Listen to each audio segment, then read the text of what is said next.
I'm going to do a quick overview on your terrestrial biomes here. And I'm going to use your notes for the most part to go through these slides. Oh my god, I'm so sorry. Construction is so loud and wakes me up at 7 a.m. Too early for me.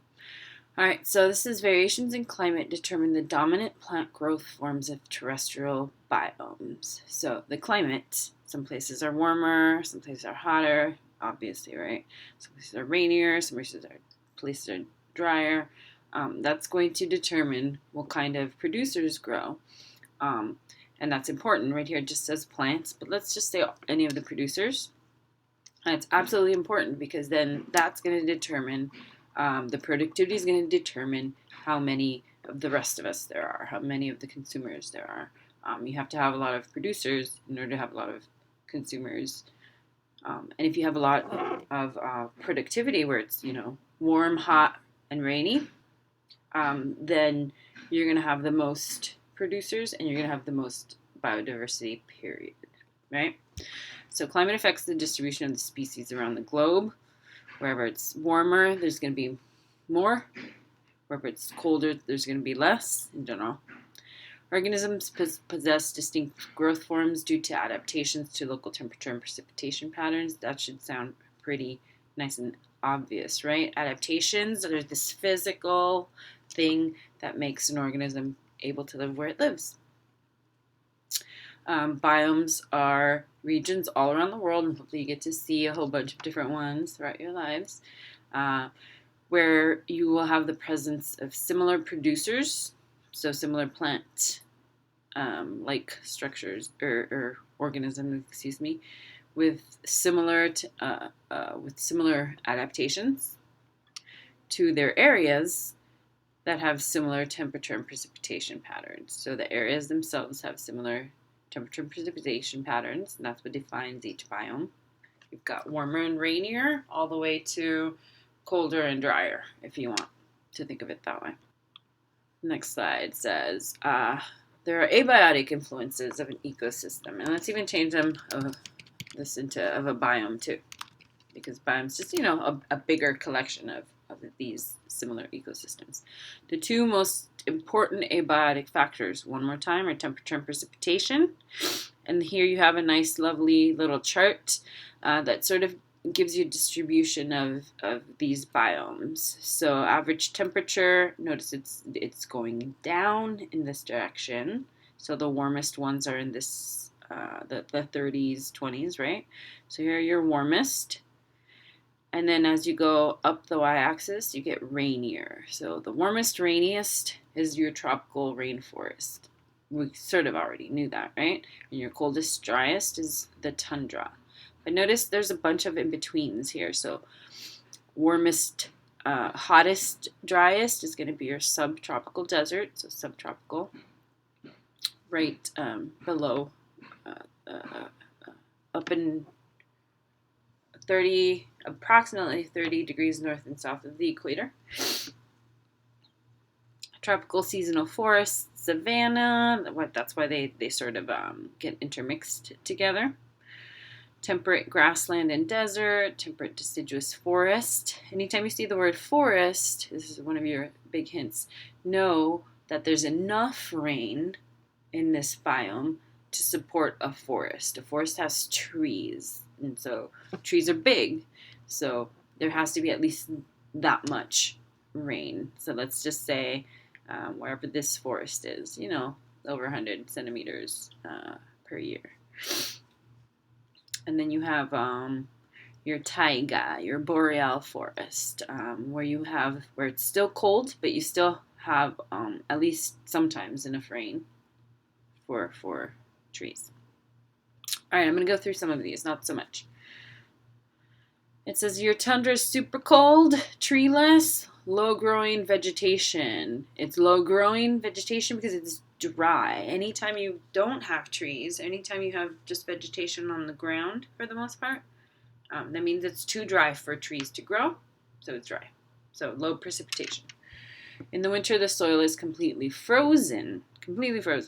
This underlying soil is called the permafrost. It's an impermeable, permanently frozen layer which is made up of some frozen soil and frozen are not yet decomposed organisms of all sorts. And it prevents water from draining and roots from penetrating. So that's another reason why things don't grow a whole lot, because of this permafrost. This permafrost, however, nowadays, thanks to humans emitting a lot of carbon dioxide, a lot of methane gas, a lot of warming gases, this tundra, this permafrost, is starting to defrost. As it does so, it's starting to notice you have frozen organisms here. Those guys are starting to decompose. When you decompose, you release carbon dioxide, you release methane gas. There's pockets of methane that are all over the tundra, and they are currently they're thawing at levels that are higher than we're used to seeing. So that's a little bit thanks to us. So we'll keep that in mind when we're going throughout the year. Boreal forest, also known as the taiga, is still kind of cold, made up of coniferous, cone, looks like the word cone, so cone bearing. If you've got cone trees, you've got evergreen trees, so they stay green the whole year. And so you have cold winters and short growing seasons. They're still found at sort of high latitudes. The soil is pretty nutrient poor because of decomposition being slow. If it's cold, decomposition is a little slow, and it's hard to recycle your nutrients to have the soil have nutrients so that producers can grow often. It's hard to recycle those nutrients if decomposition is slow. If those decomposing bacteria are not nice and super active, because they're not when it's cold. Temperate rainforest. All right, so it's got the word rain and forest. That means, okay, I know it rains a bit. It rains enough for there to be a forest. And temperate means it's not tropical, so it's not super hot, warm. But it's also not super cold. So it's, it's something in the middle. It's tolerable if you want to think about it. Intermediate. Not too hot, not too cold. Not too happy, not too sad, whenever you call anyone temperate. He's got a good, moderate temperate person. Here's your temperate rainforest. Moderate temperatures, high precipitation. Moderate, as in temperate. That's what temperate means. And high precipitation, and we know that because of the rainforest. There must be a rainforest there, so there must be enough rain for it. Ocean currents especially help to moderate the temperature fluctuations anytime you have water nearby, a large body of water nearby. There's going to be more moderate temperatures. It's going to help to maintain the temperature not too hot, not too cold, because of water's capacity to hold a lot of heat because of its high specific heat. And they provide a source of water vapor. That's where you are going to get a lot of rain. Mild temperatures support the growth of very large trees. But we already knew that because it's a rainforest. So rainforest is always going to, the name rainforest will always let me know that there's a lot of rain and a lot of trees. Tropical rainforest. So a lot of rain, a lot of trees. Tropical, however, means that it's warm. Okay? So exceeds 20 degrees Celsius. That means it's quite warm. Located near the equator, 20 degrees north and south of the equator, so within this small little belt at the equator, near the equator,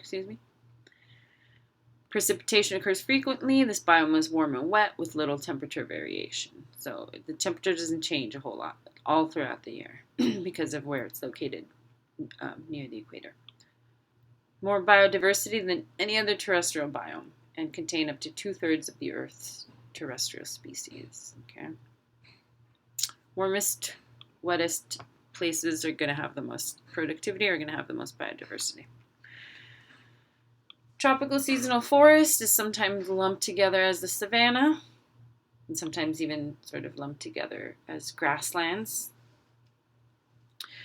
So tropical means it's warm. Seasonal means it's got seasons, so even though it's drier and a little wetter, so the precipitation is what's seasonal here. I'm sorry, I confused myself there. It might be a forest if it has some trees, but otherwise we just call it a grasslands. I would actually trade the grasslands. So tropical seasons means it's warm. For the most part, it stays warm on the Atlantic coast, Central America, Sub-Saharan Africa. And it supports some trees if it's a forest, but it's seasonal, so it's going to be dry sometimes. Soil in this biome is fairly fertile and can be formed due to high decomposition rates. High decomposition is because when it gets warm, or when it is warm. But the low amount of precipitation constrains plants from using the soil nutrients that are released. You've got grass, a lot of grasses, and you might have some scattered trees common here. And you tend to have the trees more often in the savanna, or at least some trees, right? Not a whole lot, but some trees. There you go. Sorry about that. All right, so tropical seasonal forest is often called the savanna. And if there's less trees, it's a grassland. Subtropical desert, approximately north and south, 30 degrees north and south of the equator. Subtropical, well, tropical at least, means hot. Subtropical means it's not quite exactly at the tropics. Hot temperatures, and desert tells me extremely dry conditions. So you can see it all over the world. If you think of here in the US, you've got the Mojave Desert. If you think of Africa, you've got the Sahara. If you think of the Middle East, the types of producers, cacti, euphorbs, succulents, they're all producers that are well adapted to this biome. And just producers that are very tolerant of having a lack of water. You're going to see those a lot in your deserts. And here's just some more pictures of some deserts around. Temperate seasonal forest, also known as the deciduous forest. Temperate means not too hot, not too cold. Seasonal means sometimes it's wet, sometimes it's dry. But forest tells me that there's enough rain for there to be large trees, so it's rainy enough. So that's your deciduous forest. You find that they have seasonal rains, that's why it's called seasonal. It's milder changing temperatures, that's why it's called temperate. But you do have broadleaf, so that means there's trees have big leaves that soak in lots of lovely photosynthesis. But they're deciduous, meaning when the fall time comes, they start to change colors, and then when the winter comes, they start to fall, right?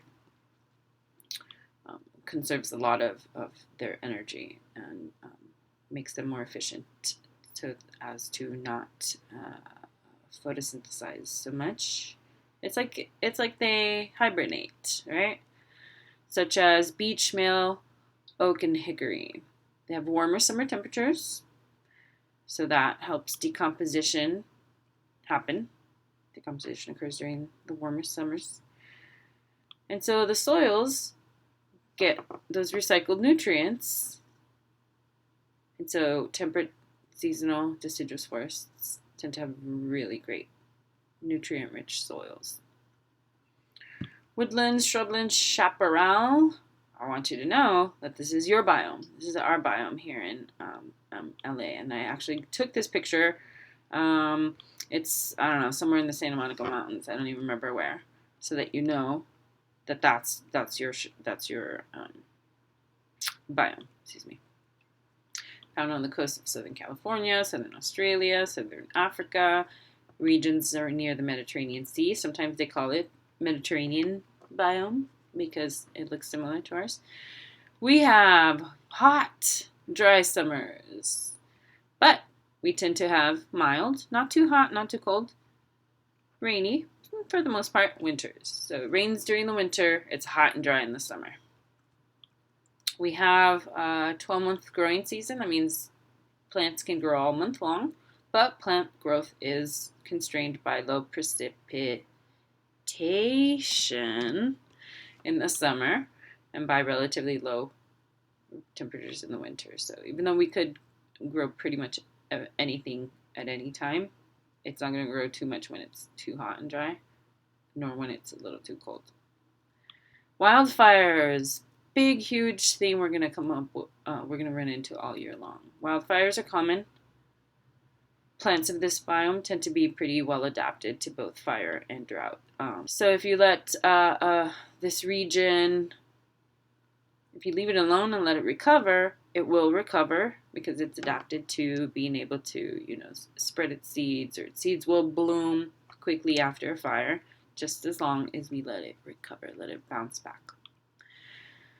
Temperate grassland, otherwise known as a cold desert. So it's a grassland, so it probably doesn't rain too much, but I could probably also figure that out from the word desert. It doesn't rain too much, but it's temperate, so it's, not too hot, not too cold.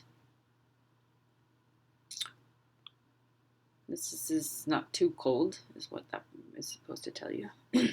This biome has the lowest average annual precipitation of any of your temperate biomes. Found in the Great Plains of North America. You definitely want to make sure that's underlined that. Also found in South America, Central Asia, and Eastern Europe. It's got cold, harsh winters and hot, dry summers. So your plant growth is restricted due to both not enough rain in the summer and to those cold temperatures in the winter. But it's not absolutely a desert because you do have grass growing. It's not too rainy, so you don't have forests growing. It's not too dry that it's just a desert, but you have grasses. You have non-woody flowering plants that are well adapted to wildfires and frequent grazing by animals. This is going to be our grasslands.